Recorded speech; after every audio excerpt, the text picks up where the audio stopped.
আসসালামু আলাইকুম দর্শক, আপনারা দেখতে পাচ্ছেন আমি এই মুহূর্তে আছি একটি মরিচ খেতে। আপনাদের যে বিষয়টি আমি শেয়ার করছি সে বিষয়টি হলো কৃষক ভাইয়ের যে একটি অভিনব টেকনিক সেটি আপনাদের কাছে এখন শেয়ার করব।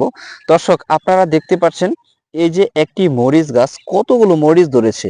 আপনাদের যে বিষয়টি আমি শেয়ার করছি সেটি হলো কৃষক ভাই এই পুরো ক্ষেতে মরিচ চাষ করেছেন এবং এখান থেকে একবার মরিচ হারভেস্ট করেছেন, অর্থাৎ পাকা মরিচ এখান থেকে তুলে নিয়েছেন। এরপর কৃষক ভাই তার নিজস্ব টেকনিকে গাছগুলোকে আর উপড়ে না ফেলে কৃষি ক্ষেতেই রেখে দিয়েছিল এবং এখানে বৃষ্টি হওয়ার পর আবার পুনরায় আপনারা দেখতে পাচ্ছেন চমৎকার ফলন ধরেছে। এই যে কৃষক ভাইয়ের যে টেকনিক, এই টেকনিকের ফলে এই সারা ক্ষেতে প্রচুর মরিচ আবার গাছে এসেছে। এবং বর্ষাকালে মরিচ চাষ করা কতটা কষ্টের এটা আপনারা জানেন। এই সময় বাজারে মরিচের চাহিদা প্রচুর পরিমাণে বেড়ে যায়। তাই কৃষক ভাইয়ের যে টেকনিক, সত্যি এটি অসাধারণ একটি টেকনিক।